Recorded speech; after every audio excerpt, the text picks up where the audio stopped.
I am Tony. My student number is S04410009. The title of the speech is Celeste Headlee, 10 Ways to Have a Better Conversation. I'm a freshman in NCUE. Alright, I want to see a show of hands.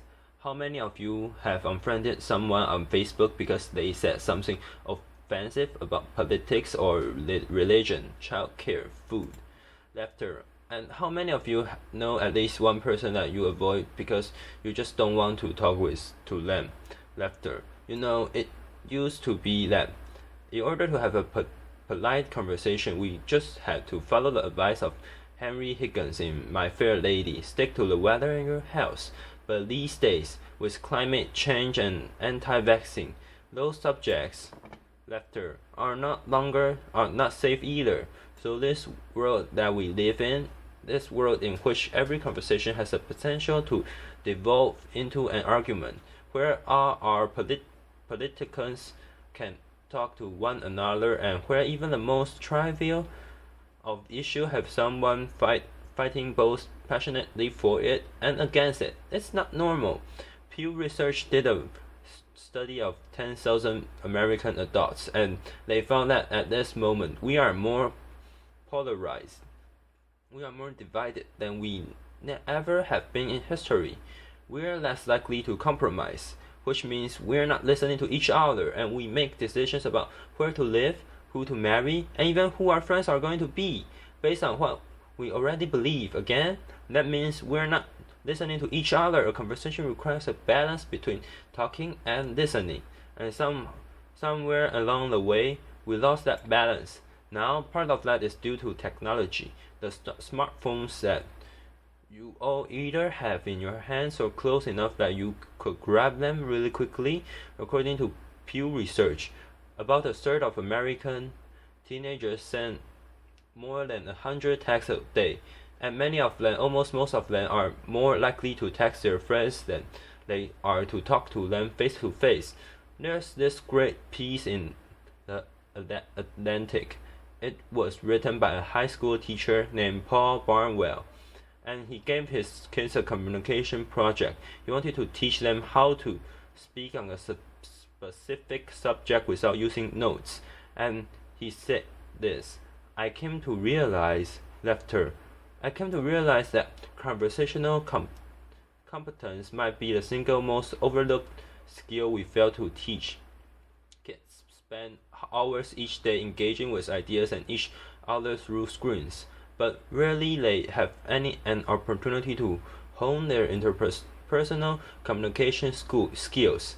It might sound like a funny question, but we have to ask ourselves, is there any 21st century skill more important than being able to sustain coherent, confident conversation? Now, I make my living talking to people, Nobel Prize winners, truck drivers, billionaires, kindergarten teachers, heads of states, plumbers. I talk to people that I like, I talk to people that I don't like, I talk to some people that I disagree with deeply on a personal level.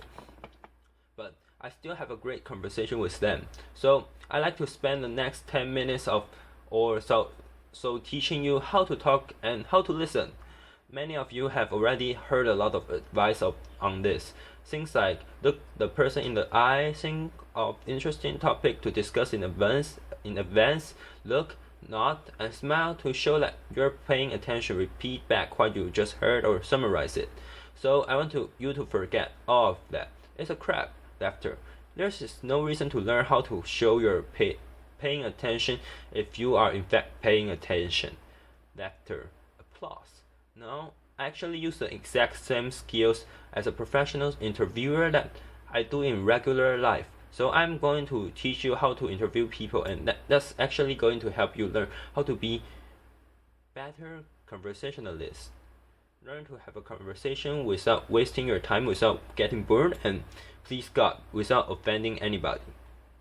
We've all have had really great conversations. We had them before. We know what it's like. The kind of conversation where you walk away feeling engaged and inspired, or where you feel like you've made a real connection or you've been perfectly understood. There is no reason why most of your interactions can't be like that. So I have 10 basic rules. I'm going to walk you through all of them. But honestly, if you just choose one of them and master it, you'll already enjoy better conversations. Number 1, don't multitask. And I don't mean just set down your cell phone or your tablet on your car keys or whatever is in your hands. I mean be present. Be present. Be in that moment. Don't think about your argument you had with your boss. Don't think about what you're going to have for dinner. If you want to get out of the conversation, get out of the conversation, but don't be having it and have out of it. Number 2, don't pontificate. If you want to state your opinion without any opportunity for response or argument or pushback or growth, write a blog. Laughter. Now, there's a really good reason why I don't allow pundits on my show, because they're really boring. If they're conversative, conservative, they're going to hate Obama and food stamps and abortion. If they're liberal, they're going to hate big banks and oil corporations and Dick Cheney. Totally predictable. And you don't want to be like that.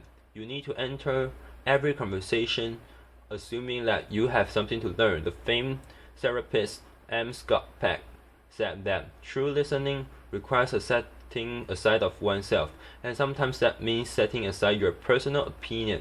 He said that sensing this acceptance, the speaker will become less and less vulnerable and more likely to open up the inner recesses of his or her mind to the listener. Again, assume that you have something to learn. Bill Nye. Everyone you will ever meet knows something that you don't. I put in this way. Everyone is an expert in something. Number 3. Use open-ended questions. In this case, take a cue from journalists.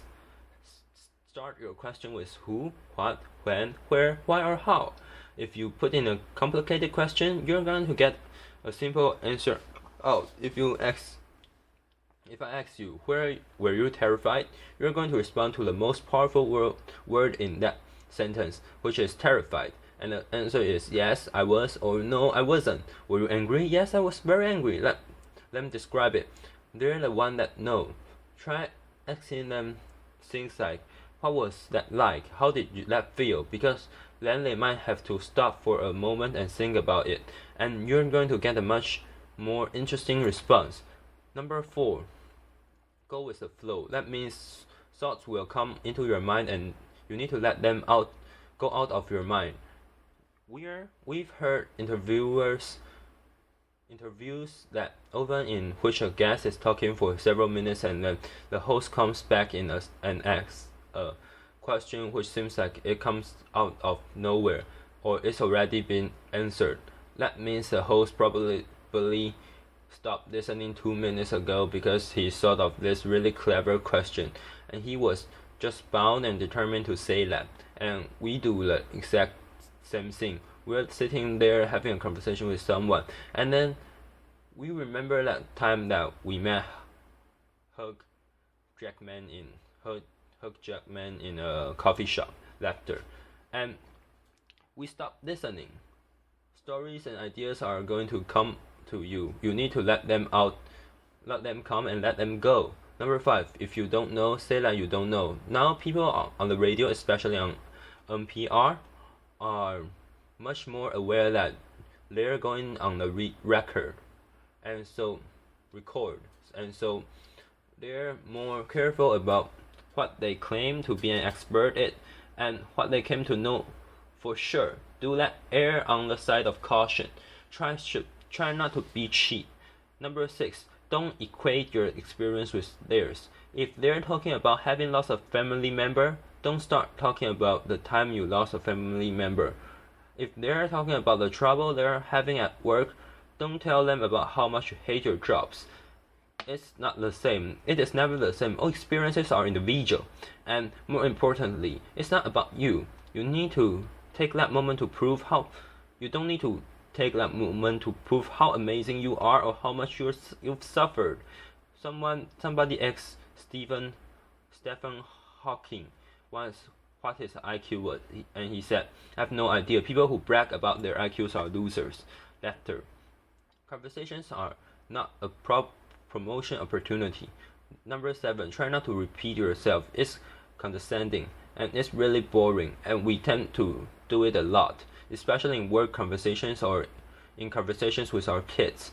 We have a point to make. We just keep rephrasing it over and over. Don't do that. Number 8, stay out of the weeds. Frankly, people don't care about the years, the names, the dates, all those details that you're struggling to come up with in your mind. They don't care. What they care about is you. They care about what you are like, what you have in common, so forget the details. Leave them out. Number 9, this is not the last one, but it is the most important one. Listen, I cannot tell you how many really important people have said that listening is perhaps the most important skills that you could develop. Buddha said, I'm rephrasing, if your mouth is open, you're not learning. And Calvin Coolidge said, no man ever listened his way out of a job. Laughter. Why do we not listen to each other? Number 1, we'd rather talk. When I'm talking, I'm in control. I don't have to listen to hear anything I'm not interested in. I'm the center of attention. I can bolster my identity but there's another reason we get distracted. The average person talks at about 225 words per minute, but we can listen at up to 500 words per minute. So our minds are filling in those other 275 words. And look, I know it takes effort and energy to actually pay attention to someone. But if you can't do that, you're not in a conversation. You're just two people shouting out barely related sentences in the same place. Laughter. You have to listen to one another. Stephen Covey said it very beautifully. He said, most of us don't listen with the intent to understand. We listen with the intent to reply. One more rule. Number 10, and it's this one. Be brief. A good conversation is like a miniskirt, short enough to retain interest, but long enough to cover the subject. My sister. Laughter. Applause. All of this boils down to the same basic concept, and it is this one: being interested in other people. You know, I grew up with a very famous grandfather, and there was kind of ritual in my home. People would come over to talk to my grandparents, and after they would leave, my mother would come over to us, and she say, "Do you know what that was?" She was the runner-up to Miss America. He was the mayor of Sacramento. She won a Pulitzer Prize. He's a Russian ballet dancer, and I kind of grew up assuming everyone has something hidden, amazing thing about them. Honestly, I think it is what makes me a better host. I keep my mouth shut as often as I possibly can. I keep my mind open, and I'm always prepared to be amazed, and I'm never disappointed. You do the same thing. Go out, talk to people, listen to people, and most importantly, be prepared to be amazed. Thanks. Applause.